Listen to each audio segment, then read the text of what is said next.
আসসালামু আলাইকুম ওয়া রাহমাতুল্লাহি ওয়া বারাকাতুহু। আলহামদুলিল্লাহি রাব্বিল আলামিন ওয়াসসালাতু ওয়াসসালামু আলা সাইয়্যিদিল মুরসালিন ওয়া আলা আলিহি ওয়া আসহাবিহি আজমাইন। আউযু বিল্লাহি মিনাশ শাইতানির রাজীম। বিসমিল্লাহির রাহমানির রাহিম। ইন্নাল্লাহা আশতারা মিনাল মুমিনিনা আনফুসাহুম ওয়া আমওয়ালাহুম বিআন্না লাহুমুল জান্নাহ। সম্মানিত দিনী ভাইয়েরা এবং বিশ্বব্যাপী বাংলা ভাষাভাষী আমাদের দর্শক শ্রোতৃমণ্ডলী ভাই এবং বোনেরা, আমরা মহান রব্বুল ইজ্জত ওয়াল জালালের একান্ত অনুগ্রহের শুকরিয়া জানাই, যিনি আমাদেরকে পবিত্র মুহররম মাসে আজকের এই দ্বিতীয় জুমায় আমাদেরকে উপস্থিত হবার সুযোগ দিলেন। এজন্য আমরা পড়ছি আলহামদুলিল্লাহ। মহব্বতের সঙ্গে আমরা সবাই পড়ি আলহামদুলিল্লাহ। আজকে এক বর্ষণ মুখর দিন, আমরা সবাই এটা অনুভব করছি এবং আমরা আকাশে সূর্য দেখতে পাচ্ছি না। একটা বেদনার্ত পরিবেশ গোটা প্রকৃতিতে যেন ছায়া বিস্তার করেছে। বন্ধুগণ, আমি গত জুমায় প্রথম মুহররমে আপনাদেরকে বলেছিলাম, মুহররম মাসটা আমি চেষ্টা করব আপনাদের সাথে নিয়ে খোলাফায়ে রাশিদিনের খেলাফতের সৌন্দর্য এবং পরবর্তীতে অধঃপতন, কিভাবে আমরা সেই মহান খেলাফতকে হারালাম, কাদের কারণে, কারা তারা, এবং সেই খেলাফত পুনরুদ্ধারের উপায়টা কি ক্ষতি আমাদের হয়ে গেল, যে ক্ষতি আজও প্রায় 1400 বছর ধরে বহন করছে মুসলিম উম্মাহ, এবং এর খেসারাত দিতে হচ্ছে গোটা জাতিকে। গুটি কতক লোকের লোভ, লালসা, ক্ষমতা লিপ্সা আর ইসলাম বিরোধীদের ভয়াবহ ষড়যন্ত্র নানা দিক থেকে একটা ব্যাপক জনগোষ্ঠীকে মহাবিপদের মুখে নিক্ষেপ করেছে।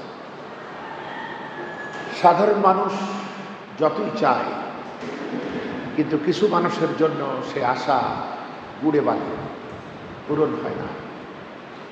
এই কথাগুলো কোরআন, সুন্নাহ এবং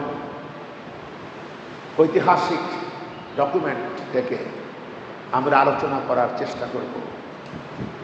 আপনারা খুব ঠান্ডা মাথায় নিরপেক্ষ ভাবে কথাগুলি বুঝবার চেষ্টা করবেন, এবং কোনো সাজেশন, কোনো পরামর্শ যদি থাকে তাহলে আমাকে নির্দ্বিধায় আপনারা দিবেন। আমি শুরুতেই আপনাদেরকে একটি আয়াতে কারিমার অংশ বিশেষ শুনিয়েছি। সূরা তাওবার 111 নম্বর আয়াত, ইন্নাল্লাহা আশতারা মিনাল মুমিনিনা আনফুসাহুম ওয়া আমওয়ালাহুম বিআন্না লাহুমুল জান্নাহ। এখানে আল্লাহ পাক যে শিরোনামে যে কথা বলছেন তা হচ্ছে, নিশ্চয়ই আল্লাহ তাআলা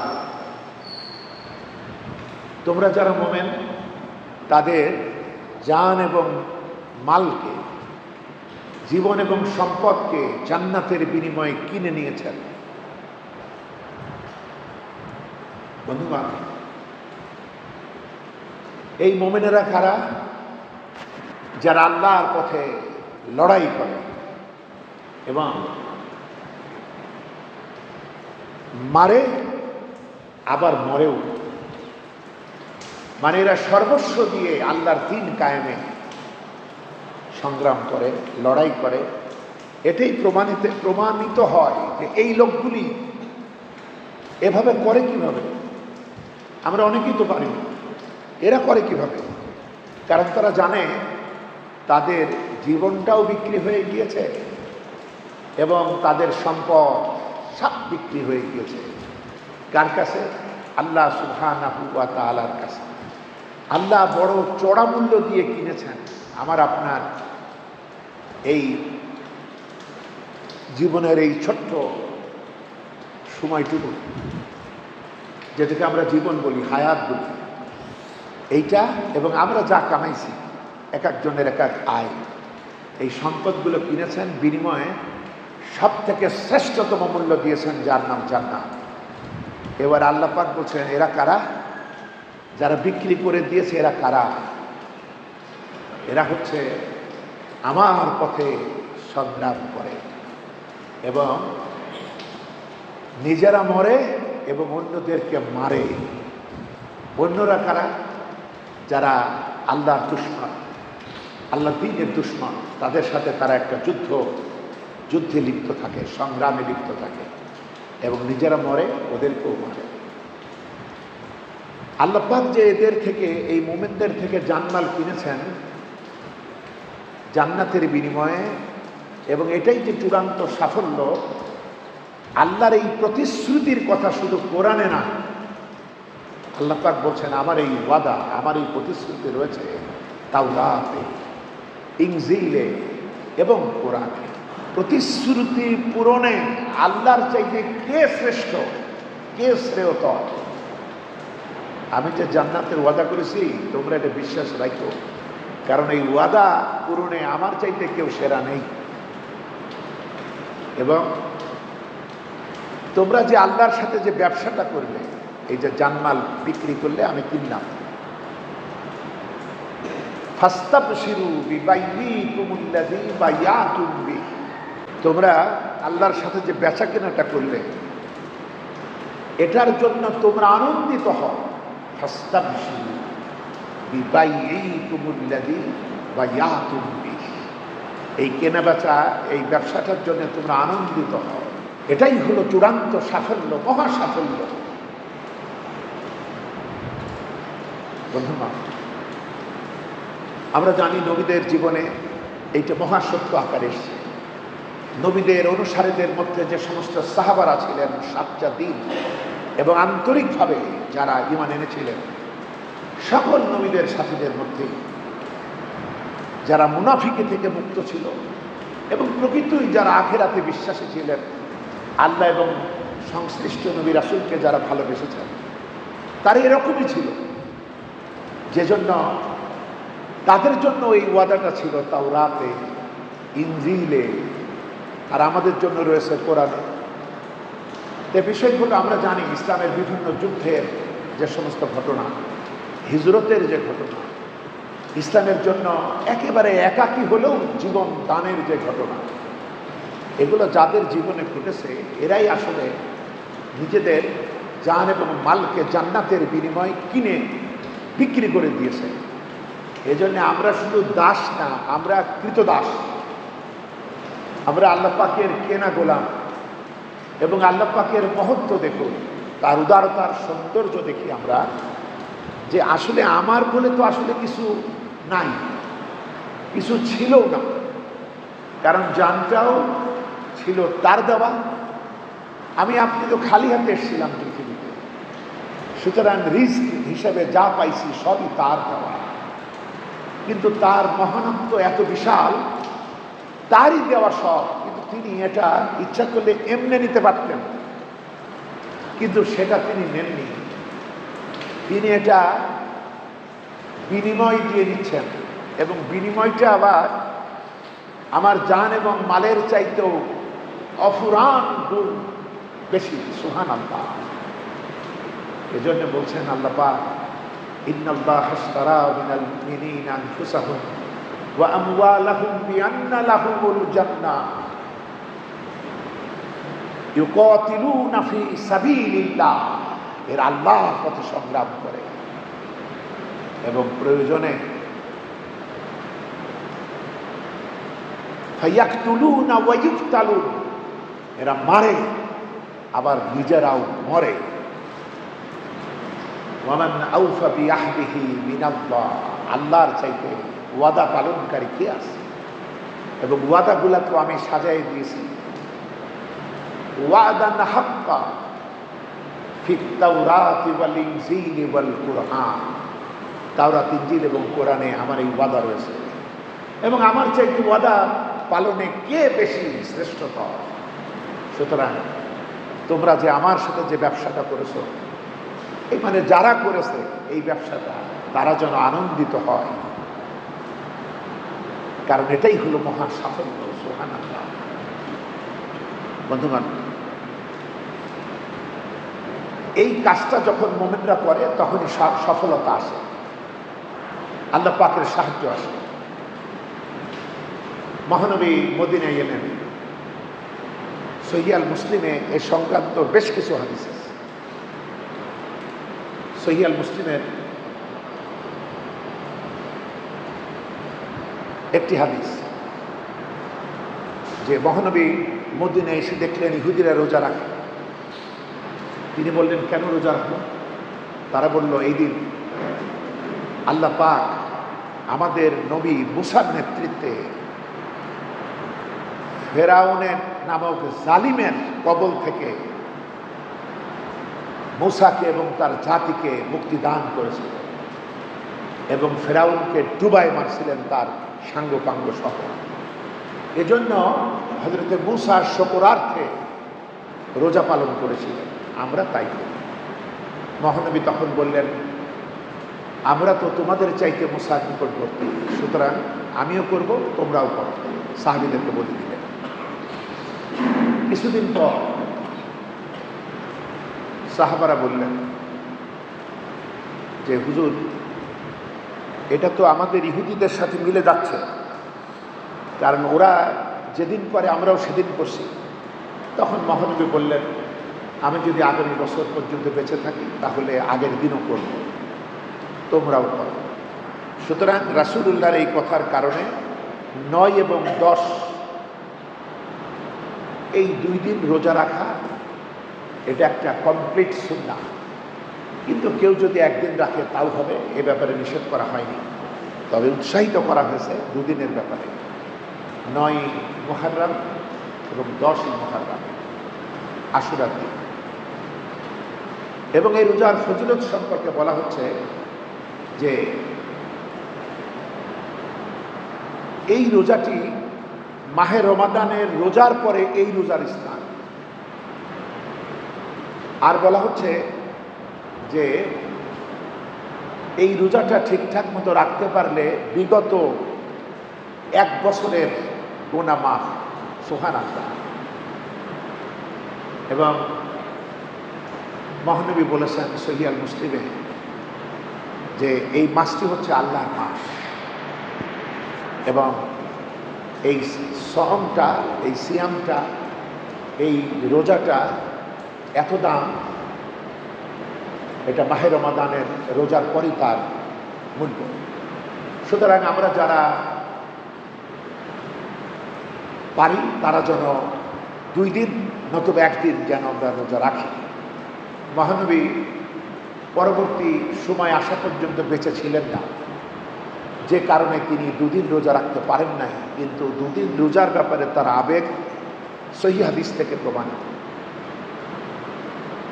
বন্ধুগণ, এবং হাদিসে এদিনের ব্যাপারে যত কথা পাওয়া যায় তার ভিতরে মুসা সংক্রান্ত হাদিসটি হলো সহিহ পর্যায়ে।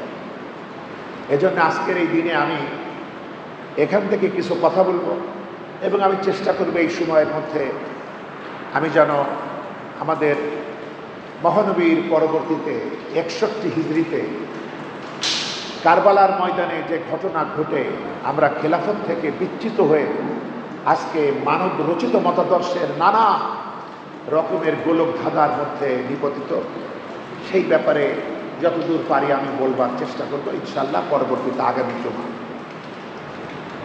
যেহেতু সহিহ হাদিস থেকে প্রমাণিত হযরতে মুসার এই ঘটনা, এবং এখান থেকে আমাদের রোজা এসছে মুহররমের, এই বিষয়টি একটু আমরা পত্র পত্রিকার হেডলাইনের মতো বুঝবার চেষ্টা করি যে আসলে ফেরাউনের রাজনীতি, ফেরাউনের কর্মনীতি, মুসার সাথে তার দ্বন্দ্বটা আসলে কীরকম। এখান থেকে আমরা কি আজকের এই জামানায় আমরা আলো নিতে পারি।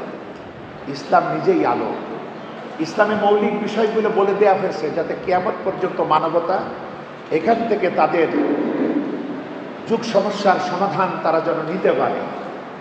এটা ওই মহাকাশের সূর্যের চাইতেও উজ্জ্বল, একই রকম আলো বিকিরণ করবে যদি আমরা চক্ষুষ্মান লোকেরা নিজেদের অন্ধত্ব সরিয়ে এই কোরআনের কাছে আমরা বিনীতভাবে জ্ঞান অর্জনের জন্য চেষ্টা করি, তাহলে আমরা পাবো ইনশাআল্লাহ। দেখুন, ফেরাউনের রাজনীতির ব্যাপারটা, ফেরাউন তো আসলে কোনো মোল্লা মৌলবী না, কোনো সাংস্কৃতিক জীবী, কোনো কবি সাহিত্যিক না। সে শাসক, সে সম্রাট, সে রাজাধিরাজ, সে বাদশাহ, সে ডিক্টেটর, সে ফ্যাসিস্ট। সে যা বলে তাই আইন। মিশরের শাসক, বৃহত্তর মিশরকে সে শাসন করেছে ফেরাউন। যখন সে ভয়াবহ বিপর্যয় সৃষ্টি করেছে, তখন তাকে এবং মিশরবাসীর হেদায়েতের জন্য রব্বুল আলামিন হযরতে মূসাকে মনোনীত করে পাঠিয়েছে। এবং যত নবীদের কথা কোরআন এসছে, সব থেকে বেশিরভাগ সূরায় বর্ণিত হয়েছে বেশি বেশি করে হযরতে মূসা আলাইহিস সালামের কথা। আর একটা মাত্র সূরা আছে এমন, যে সূরাটিতে কমপ্লিট আরেকজন নবীর কথা শৈশব থেকে শুরু করে একেবারে মৃত্যু পর্যন্ত বর্ণনা, ভাগ্যের ভাঙা গড়া, উত্থান পতন সব রয়েছে। সেটা হচ্ছে সূরা ইউসুফে হযরত ইউসুফ আলাইহিস সালামের বর্ণনা। হযরত ইউসুফ আলাইহিস সালামের কথা আর কোন সূরার মধ্যে নেই।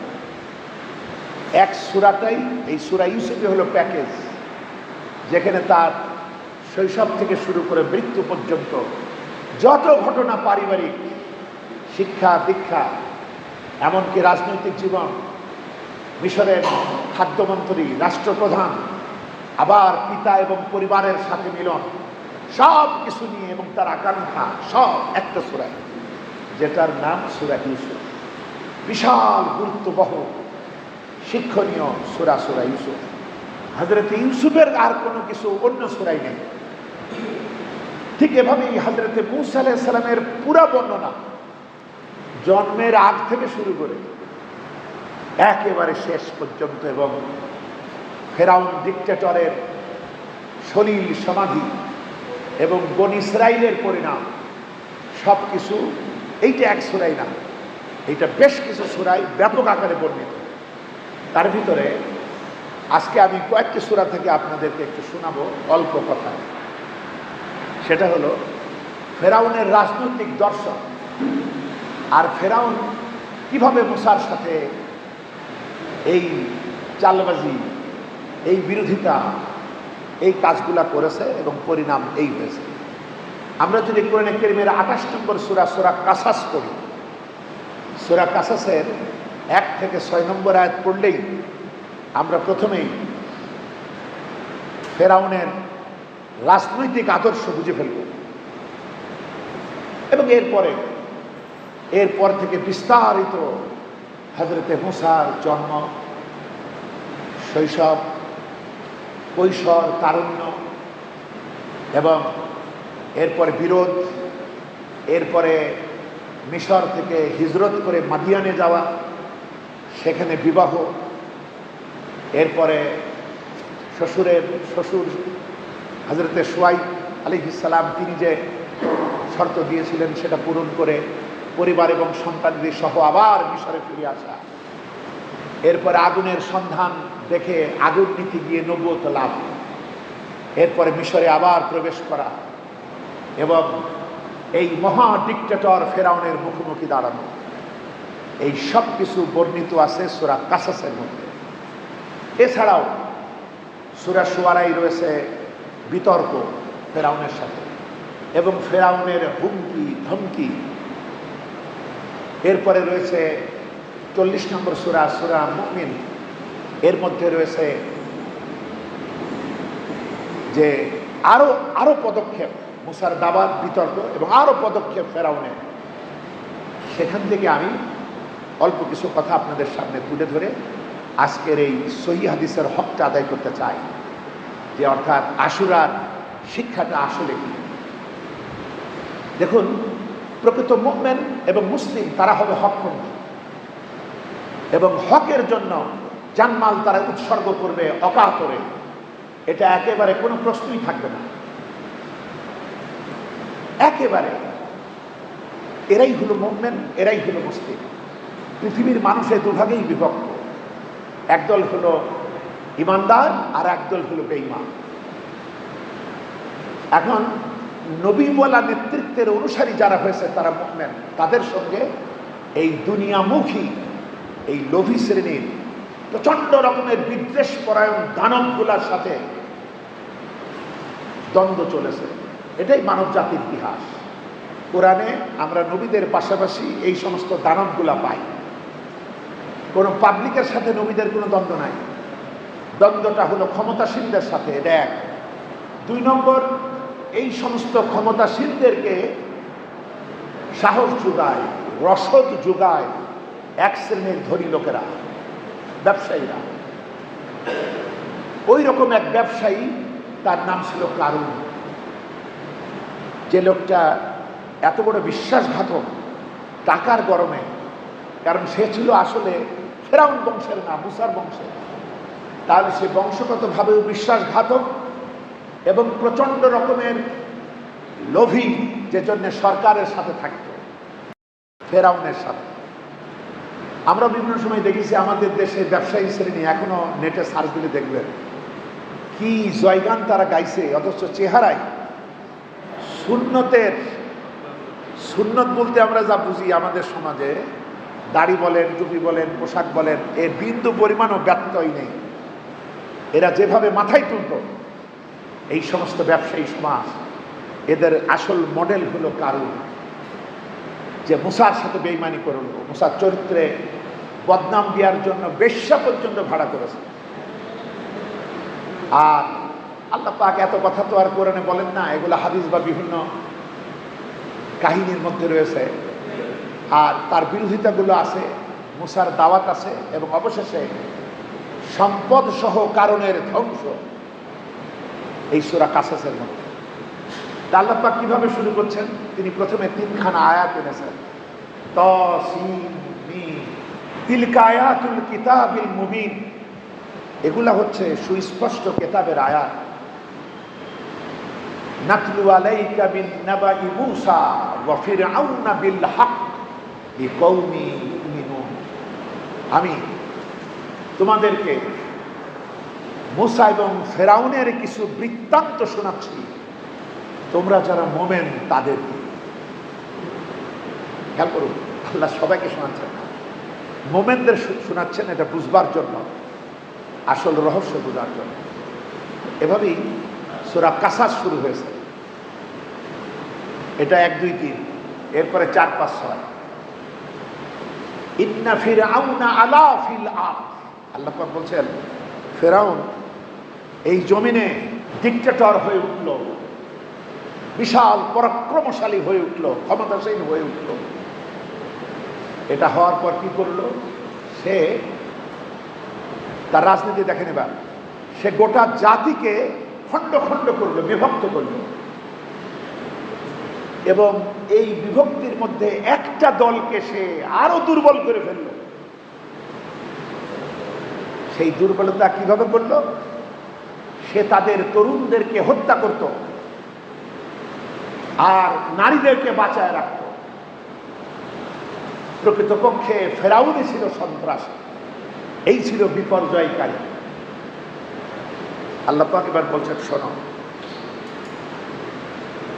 আমি চাইলাম এই দুর্বলতম শ্রেণীকে উঠাইতে এবং তাদেরকে নিয়ামত দেব, তাদেরকে নেতৃত্ব দেব এবং জমিনের উত্তরাধিকার করব, এটা আমি চাইলাম। এটা 5 নম্বর আয়াত। 6 নম্বর আয়াতে গিয়ে আল্লাহ বলছেন, এবং এদেরকে পৃথিবীতে ক্ষমতায় বসাবো, এবং ফেরাউন, হামান এবং তার বাহিনীকে দেখিয়ে দেব যেটার ভয় তারা করত। দেখেন তো কোরআন কিভাবে চোখে দেখা যায়। ফেরাউনের রাজনীতিটা দেখে, বিভক্ত করত। আমরাও দীর্ঘদিন বিভক্তির শিকার, কেউ এ পক্ষ কেউ ওই পক্ষ, কেউ স্বাধীনতার সপক্ষ কেউ স্বাধীনতার বিপক্ষ। এরপরও আরো কত নানান রকমের ভাগ আমাদের রাজনীতিবিদরা আমাদেরকে করেছে। তারপরে আমাদেরকে দুর্বল করে তুলেছে ইসলামপন্থী দেশ। ফেরাউন তো শুধু পুরুষগুলারে, তরুণদেরকে মারত, কিন্তু মেয়েগুলাকে মারত না, মেয়েগুলাকে বাঁচায় রাখত। আপনারা এখন গুম কমিটির বিভিন্ন সাক্ষাৎকার ইউটিউবে দেখবেন যে নিরপরাধ নারীদের উপর কি অত্যাচার হয়েছে এই দেশে, এই ভূখণ্ডে। 2.5 লক্ষাধিক মসজিদ বুকে ধারণ করে ধন্য যে বাংলাদেশ। অসংখ্য মুক্তিযোদ্ধাদের পবিত্র রক্ত এই মাটিতে পড়ে আছে। ওলি আউলিয়া, খতিব, ইমাম, পথ প্রদর্শক, হেদায়েতের মিনার যারা, এরকম ইমানদারেরাও শুয়ে আছে, শহীদরা। সেই মাটিতে আমাদের লোকদের দ্বারাই আমরা কি রকমের নিগৃহীত হয়েছি। এবং সব থেকে বড় কষ্ট হলো নিরপরাধ লোকগুলা এই ধরনের নিষ্পেষণের শিকার হয়েছে। ফেরাউন যেন শিষ্য হয়ে পড়েছে। আল্লাহ তাই বলছে, শোনো, ফেরাউন জমিনে পরাক্রমশালী হয়ে উঠল এবং সে গোটা জাতিকে ভাগ করল, এবং এর ভিতরে একটা শ্রেণীকে সে চরমহীন দুর্বল করে রাখলো। এবং কিভাবে দুর্বল করলো? এদের ছেলেগুলাকে তারা হত্যা করলো আর মেয়েগুলাকে বাঁচায় রাখতো। প্রকৃতপক্ষে এই ফেরাউনই ছিল বিপর্যয় সৃষ্টিকারী, সন্ত্রাসী। এবার আল্লাহ বলছেন, এই যে কর্ম, আমাদের কর্ম যদি ভালো হয় তাহলে আল্লাহ অবশ্যই তুলবে। আমরা যেন মুনাফিকি মুক্ত হই। শুধু আদমশুমারির মুসলমানের খাতায় নাম লেখে আমরা আসলে আল্লাহর সাহায্য পাবো না। আমরা যেন নিফাকি রোগ, যেটা এইডসের চাইতে ভয়ানক, নিফাকের চিকিৎসা নাই যদি আমি নিজে সুস্থ হতে না চাই। মুনাফিকি রোগটাকেই নিফাক বলে। এ থেকে মুক্ত হয়ে আমরা যদি প্রকৃতপক্ষে ইসলামের আল্লাহর তীরের অনুসরণ করতে পারি, তবেই আমাদের ভাগ্যাকাশে পরিবর্তন আসবে। না হলে এই গুড়ে বাঁধে। বন্ধুগণ, এজন্য আমাদেরকে ডাক্তারও বাছাই করতে হবে। চিকিৎসা করবো হাতুড়ে ডাক্তারের না প্রকৃতপক্ষে সঠিক ডাক্তারের, এগুলো আমাদের খুঁজে পাইতে হবে। নিজেদেরকেও সংশোধন হতে হবে। কখনোই কোনো কিছু আল্লাহ এসে হাতে তুলে দিয়ে যাবেন না যদি আমি শর্ত পূরণ না করি। আল্লাহ পাক বলছেন, আমি চাইলাম ওদেরকেই আমি নিয়ামত দিয়ে এই জমিনের উত্তরাধিকারী বানাবো, নেতৃত্ব দেব, ক্ষমতাসীন করব, এবং ফেরাউন এবং তার মন্ত্রী পরিষদ হামান এবং তার বাহিনীকে দেখায় দেব যে ভয়টা তারা ওদের ব্যাপারে করতো, যেটা ক্ষমতায় চলে যায় না। বন্ধুগণ, সুতরাং তার রাজনৈতিক ব্যাপারটা অল্প কথায় আমরা বুঝলাম। এবার দেখুন, যখন হযরতে মূসা তার মূল নিশান চালালো একা, কিন্তু ভয় লাগে। এত বড় একটা ডিক্টেটরের মুখোমুখি হওয়া একা, এটা তো সহজ বিষয় ছিল না। তারপরে তিনি যখন হিজরতে যান তখন একটা অঘটন ঘটায় গেছিলেন। কারণ তিনি শিশুকাল থেকে যৌবন পর্যন্ত খাইছেন ফেরাউনের বাড়ি, এখানে লালিত পালিত হয়েছেন। এর ভিতর বাহির অন্দর মহল সব তিনি জানেন। কিন্তু রাস্তায় এক দ্বন্দ্ব দেখে তিনি প্রতিবাদ করে আঘাত করেছিলেন। সেই আঘাতে ফেরাউন বংশের লোক মারা যায়। এরপরে পরের দিন তিনি আবার দেখেন একই ঘটনা। তিনি তাকে থাপ্পড় মেরেছিলেন, মেরে ফেলার জন্য না, কিন্তু মরে গেছিল। এরপরে মূসার বিরুদ্ধে ষড়যন্ত্র শুরু হলো। মূসা তখন জান বাঁচাতে হিজরত করলেন, কিন্তু মূসা তখন নবুয়ত পান নাই। তিনি একজন যুবক, একজন তরুণ।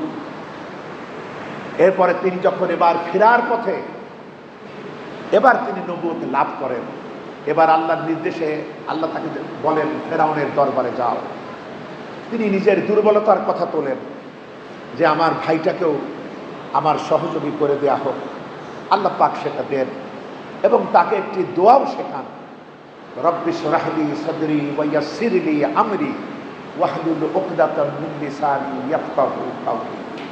হে আমার রব, তুমি আমার বক্ষকে প্রশস্ত করো, আমার সাহস বাড়াও, আমার আত্মবিশ্বাস বাড়াও এবং আমার কথাগুলি সুন্দর করে দাও। আমি যেন খুব ভালো কথা বলতে পারি, আমার জিহ্বার গিরাগুলি খুলে দাও যাতে ওরা আমার কথা বুঝতে পারে। এরপরে আল্লাহ পাক তাকে তার হাতের লাঠিটার মধ্যে মোজেজা দিলেন। এই মোজেজা নিয়ে দুই ভাই এসে ফেরাউনের মুখোমুখি দাঁড়ালেন। বন্ধুগণ, কোরআনে কারীমে সূরা আশ-শুআরা এর ভিতরে বেশ কিছু অর্থাৎ রব নিয়ে, ইলাহ নিয়ে তাদের মধ্যে বিতর্ক হলো। কারণ নবীরা সবাই বলেছেন আল্লাহ হচ্ছেন রব, আল্লাহ হচ্ছেন ইলাহ, আল্লাহ হচ্ছেন মালিক। আর এই জালিম ডিক্টেটরগুলা যেহেতু মুখে যা বলে তাই মানতে হয়, সংবিধানে যাই লেখা থাকুক, আইন কানুনে যাই থাকুক, বিচার ব্যবস্থা যাই থাকুক, কোনো মূল্য নাই। এটা আমরা দেখেছি। আর এখন শুনে দেখেন, এটা তখনও ছিল। যে জন্য সে নিজের পজিশনটাকে বলেছিল, নবীরা বলছে আল্লাহ রব, আর সে বলছে আনা রব্বুকুমুল আলা। সূরা নাজিয়াতের মধ্যে এসছে, সূরা তাহার মধ্যে এসছে যে এরা নিজেকে রব দাবি করেছে। এবং সূরা নাজিয়াতে বলা হচ্ছে কেমন রব, সে বলছে আমি সব রবের বড় রব। মানে বিয়াদবির একটা সীমা থাকে। কি রকমের সীমালঙ্ঘন ফেরাও! তাই আল্লাহ বলছেন আমি ইযহাবি ইলা ফিরআউনা ইন্নাহু তাগা। আমি মুসারে বললাম লাঠিটা নিয়ে ওই ফেরাউনের কাছে যা, কারণ সে সীমালঙ্ঘন করেছে, সে তাগুত। এবার যখন বিতর্ক হচ্ছে তখন সূরা শুআরায় এসে ফেরাউন কি করলো দেখুন, মোকাবেলা কিভাবে করে। ফেরাউন খোঁটা দিল। ফেরাউন বলছে তুমি আমাদের বাড়িতে খাইতে পড়তে থাকতে এবং জীবনের একটা বড় অংশ তুমি কাটালে, আর আজকে আমাদের সাথে ঝগড়া করতে আসছো। মুসা কি বলছিল? মুসা বলছিল যে আমার জাতিকে আমার সাথে যাইতে দাও। মানে এত নিষ্পেষণ, এদের ছেলেগুলোকে মেরে ফেলা হয়।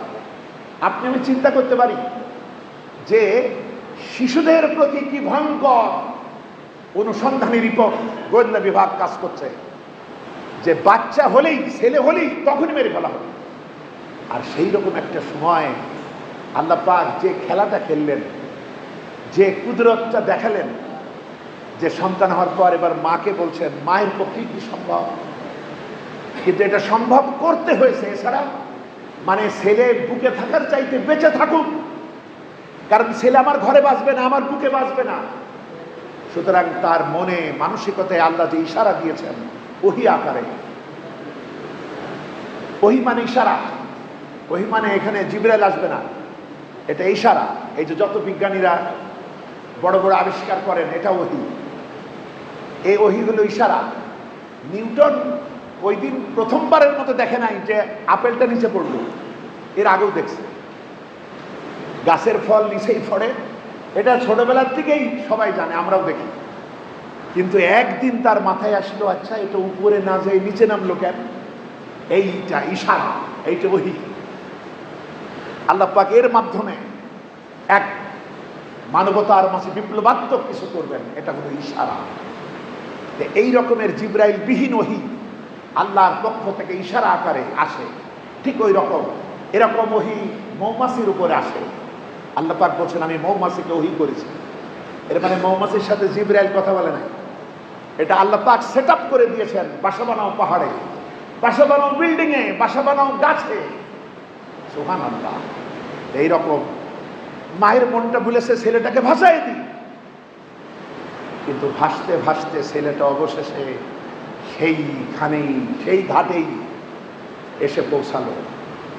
আল্লাহ কি পারেন এই ঘটনার মাধ্যমে দুর্বল আজকে আমরা যারা, অস্ত্র নাই, টাকা নাই, পয়সা নাই, কত কিছু আমাদের নাই, আমরা শুধু হতাশা।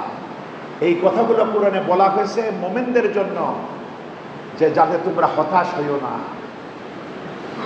বেঈমান হতাশ হবে। বেঈমান দুনিয়াবি বিভিন্ন কিছুর উপরে নির্ভর করে, অস্ত্র ঠিক মতো আছে কিনা, টাকা আছে কিনা, দলবল আছে কিনা, মাসুল ম্যান আছে কিনা, ক্যাডার আছে কিনা। কিন্তু মোমেনদেরকে বলা হচ্ছে না, তোমাদের সমস্ত ভরসা শক্তির উৎস আল্লাহ, আর কেউ না।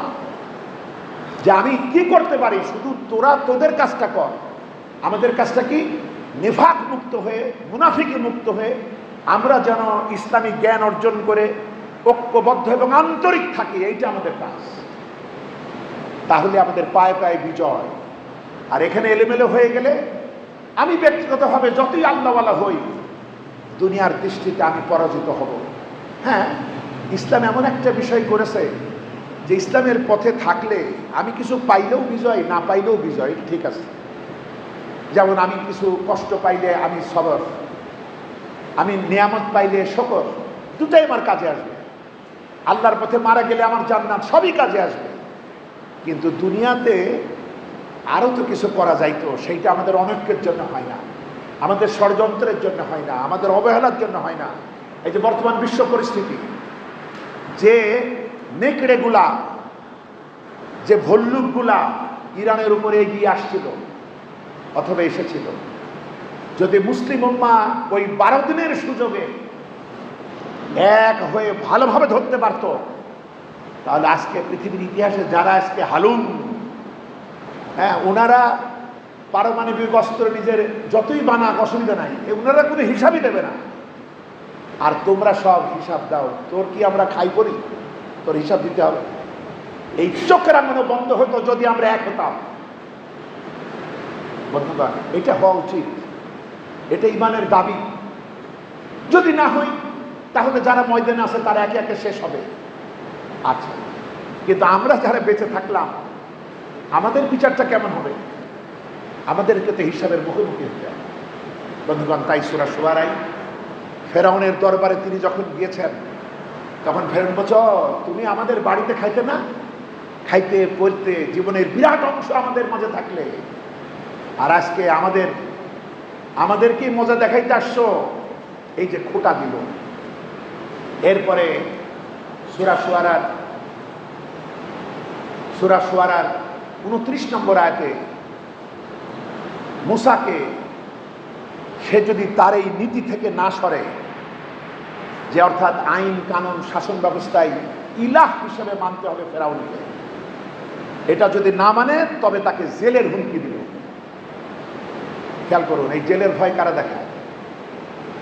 সুতরাং এই কাজ ফেরাউন অনেক পুরনো কাজ, পুরনো জাহিলিয়াতের কাজ। আজকের জাহেলরা যে খুব বেশি নতুন কিছু করতে পারছে, এই সংখ্যা বড্ড অল্প, কিন্তু ওই ধারাই তারা এগোইছে। এরপরে সূরা মুমিন দেখুন, সেখানে আমরা পাব যে মুসার বিরুদ্ধে অপবাদ। এ কাজ টাকার বিনিময়ে কারণও করেছে, ফেরাউনও করেছে। দুইটা অপবাদ, একটা হলো জাদুকর আর একটা হলো মিথ্যাবাদী। এই অপবাদ এসছে সূরা মুমিনের মধ্যে। আর 26 নম্বর আয়াতে এসে মুসাকে হত্যার অভিপ্রায় ব্যক্ত করেছে ফেরাউন।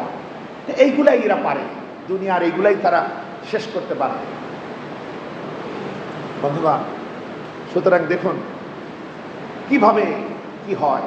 তা আল্লাহ পাক হযরত মুসার ভিতরে তো আর মুনাফিকি ছিল না, তার সাথে যে কজনই ছিল তারা অন্তত বিপদের মুখে তো ভালো ছিল, যখনই সুখ পাইছে তখনই এলোমেলো দোল দিয়েছে।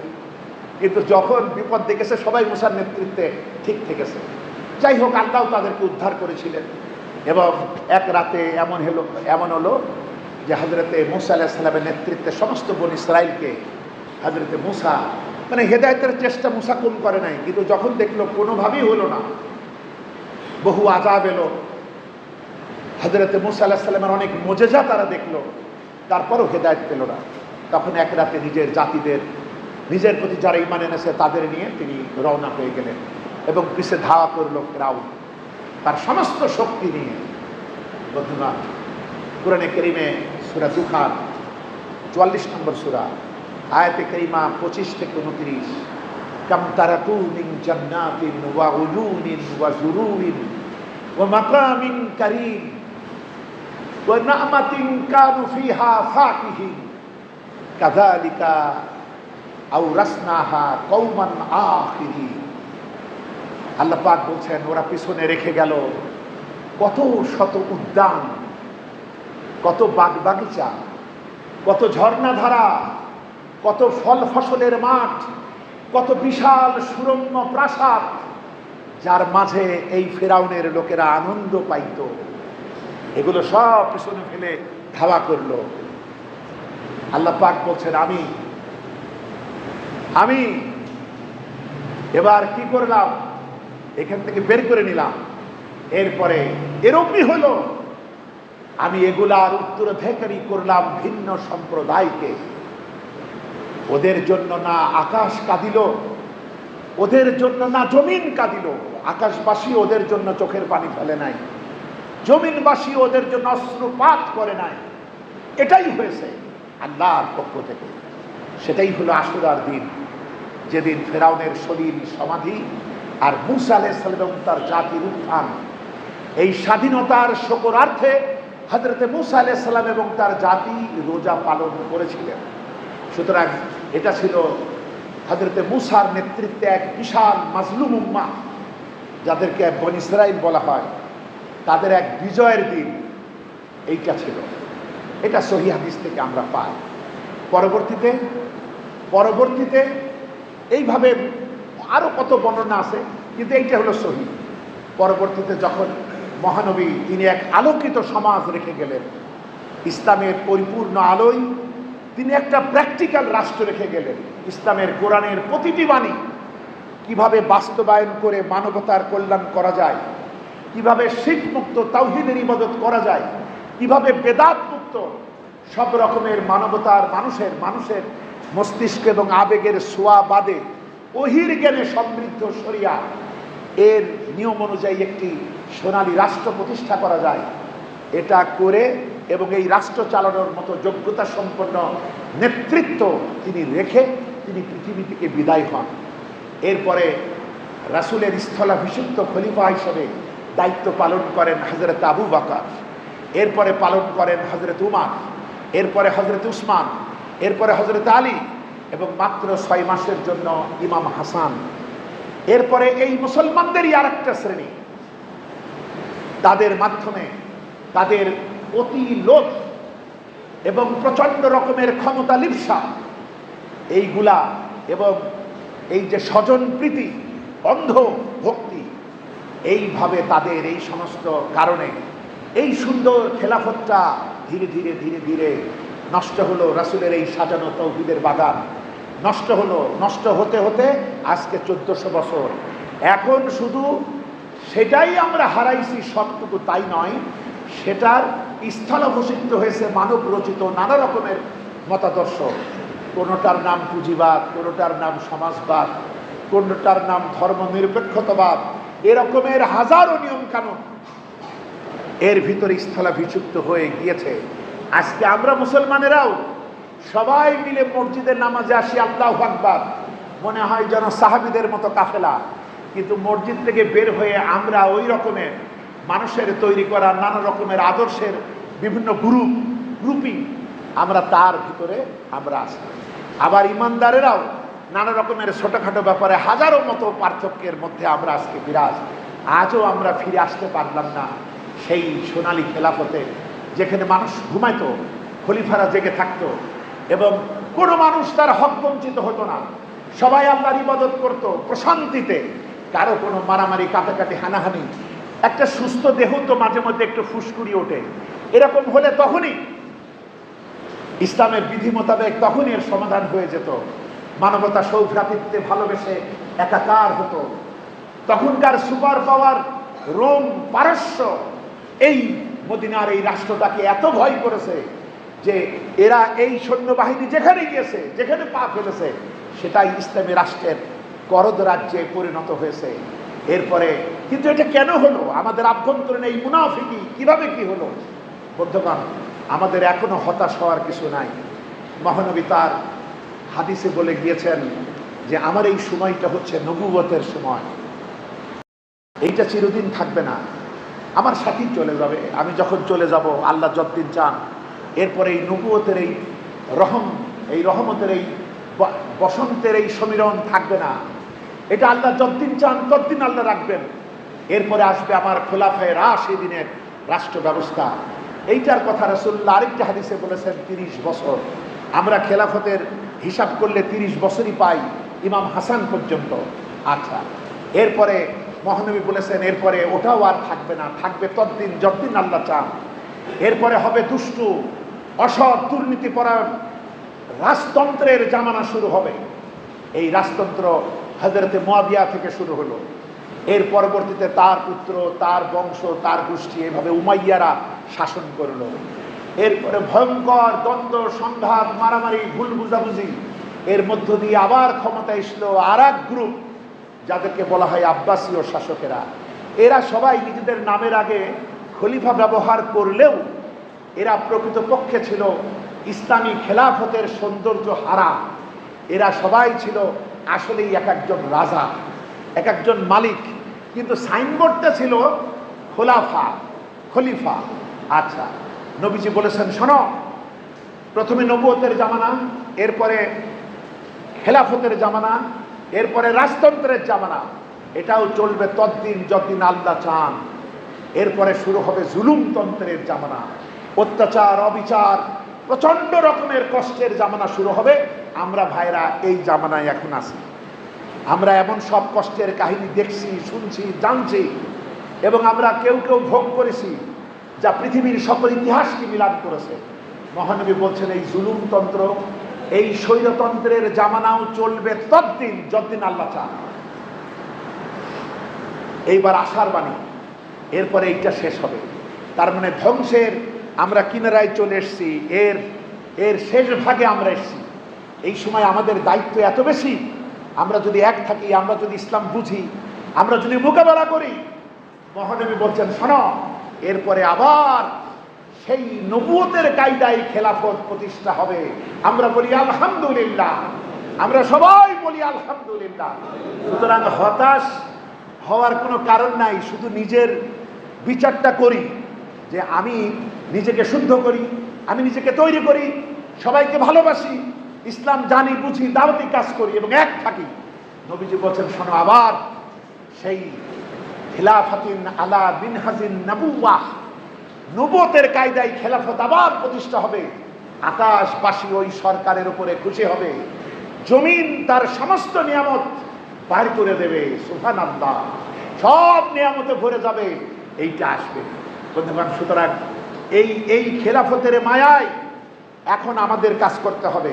আর আমাদের পূর্বপুরুষ হযরত ইমাম হুসাইন যেটা করেছেন, তিনি যখন দেখলেন এই খেলাফত ইয়াজিদের মাধ্যমে ধ্বংস হয়ে যাবে, তার পিতা মুয়াবিয়া যে কাজগুলা করছে এর মাধ্যমে খোলাফায়ে রাশিদার সৌন্দর্য বিলুপ্ত হবে, তখন তিনি শুরুতে বাধা দিয়েছেন।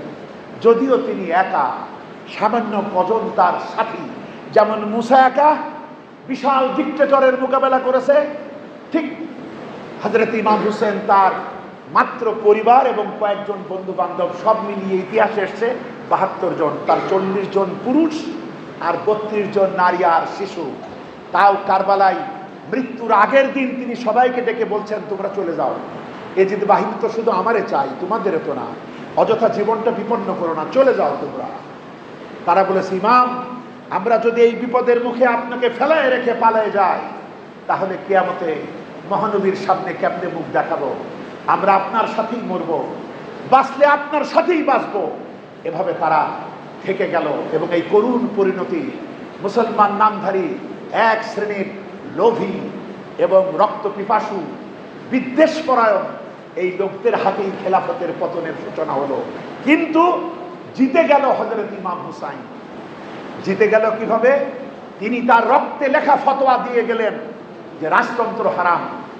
এই রাজতন্ত্রই হলো স্বৈরতন্ত্রের আরেক রূপ, এটাই একনায়কতন্ত্রের আরেক রূপ। তিনি যদি এই কাজ না করতেন তাহলে আমরা আরো বিভ্রান্ত হতাম। অন্তত মুসলিম উম্মার বিবেকবান অংশ তাদের ভিতরে খটকা লাগে যে হতে পারে হাজার হাজার সাহাবী তখন জীবিত, মুসলমানেরাই ক্ষমতায়, কিন্তু এরকম হচ্ছে কেন? এটা যদি না হতো তাহলে আমরা ওই রাজতন্ত্রকেই ইসলাম মনে করে বসতাম। কিন্তু ইমাম হুসাইন যে বিরোধিতা করেছেন, জীবন দিয়েছেন, পরিবার বিপন্ন করেছেন, কিন্তু আমাদের বিবেকের দুয়ারে এক বিশাল প্রশ্ন রেখে গিয়েছেন যে না, ইসলামী খেলাফত হলো এত গুরুত্বপূর্ণ বিষয়, এটার জন্য প্রয়োজনে জীবন তুচ্ছ, এটার জন্য এর মোকাবেলা করতে গিয়ে পরিবার পরিজন বন্ধু স্বজন তুচ্ছ, তবু মোকাবেলা করতে হবে বন্ধুগণ। তাই আল্লাহ সুবহানাহু ওয়া তাআলা যে আয়াত দিয়ে আমি শুরু করেছিলাম সূরা তাওবার 111 নম্বর আয়াত, নিশ্চয়ই আল্লাহ তোমাদের জান আর মালকে জান্নাতের বিনিময়ে কিনে নিয়েছেন।